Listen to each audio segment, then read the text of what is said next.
The April 8th, 2024 total eclipse was another amazing experience, my second total eclipse that I've seen, and certainly it's something that you need to try to see in your life if you haven't seen one. Even the difference between 99% and totality is completely different, and it's really an amazing experience to be a part of. For this eclipse, we used 3 different systems. We used the Hestia with an iPhone SE. That was a system that my son ran and took images of. I also had a Seestar taking images and video of the eclipse as well. And then I had my Canon SL2 and my Televue 60 doing video as well. We were set up in Clarksville, Arkansas with those 3 systems, and we had a nice grassy area in front of a hotel that we found right off I-40. Not too crowded, easy to get into and easy to get out of after the events. And so I'll show you some comparisons between the Hestia, the Seestar, and the Canon with the Televue 60 telescope.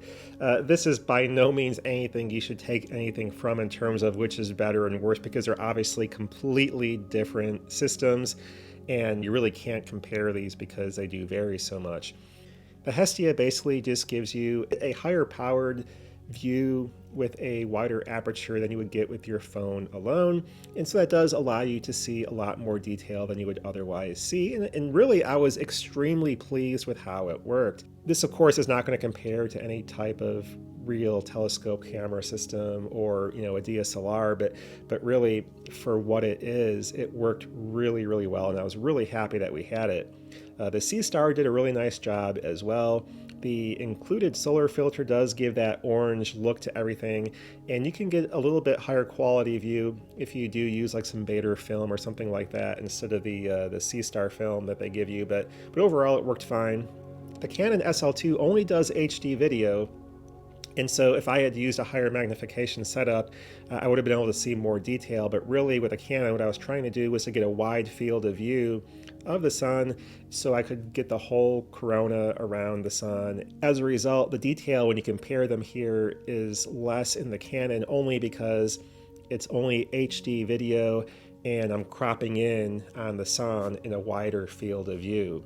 Here you can see totality side by side. Again, the Hestia I thought did really well. I'm really happy that we got it. But you can see overall, all of them produced different views, but they were all, I thought, quite pleasing overall. And so here's the animation of the Hestia, all the single images. The Hestia does not have a time-lapse feature per se. It has a time-lapse setting, but the time-lapse setting only asks you to recenter the sun and take another picture. It doesn't do that automatically because there is no tracking function. Now with the Seestar, I had that in time-lapse mode going all the way up into the beginning of totality. I took off the solar filter right before totality started so I could get some of that diamond ring effect.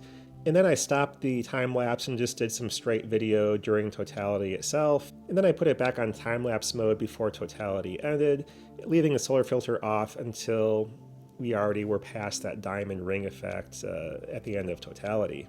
And one thing I've been doing with the Seestar is taking images of the sun every single day at midday, putting that into a loop. And so I have a 2-month animation now that I've built up of the sunspots rotating around the sun. And it's just really fun to be able to do that because everything is processed in the Seestar. I don't do any external processing with it. So all I do every day is I take the Seestar out, plop it on the table, turn it on, record 45 seconds of raw video of the sun, use the stacking feature built into the Seestar, and then I use the editing features of the Seestar software as well just to adjust the contrast and saturation and things.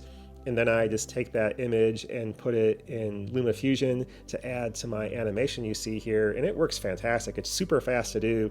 That whole entire process doesn't take very long, and so I can just put it outside at lunch every day, do that quick video, do the quick stacking, and add it to my animation.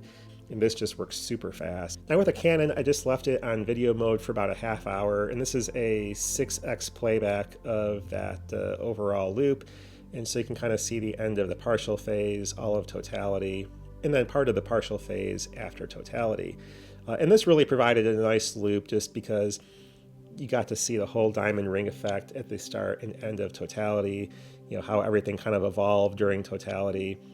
and then how it progressed at the end. And so that was a really fun loop to watch afterwards, just watching that whole period of totality in the Canon view. So anyway, I just wanted to share what I recorded with this Eclipse.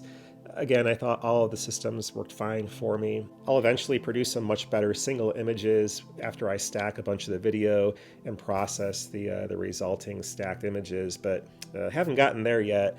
And so anyway, I'll share some of that at some point in the future probably. But that's all for now, and thanks for watching. Bye.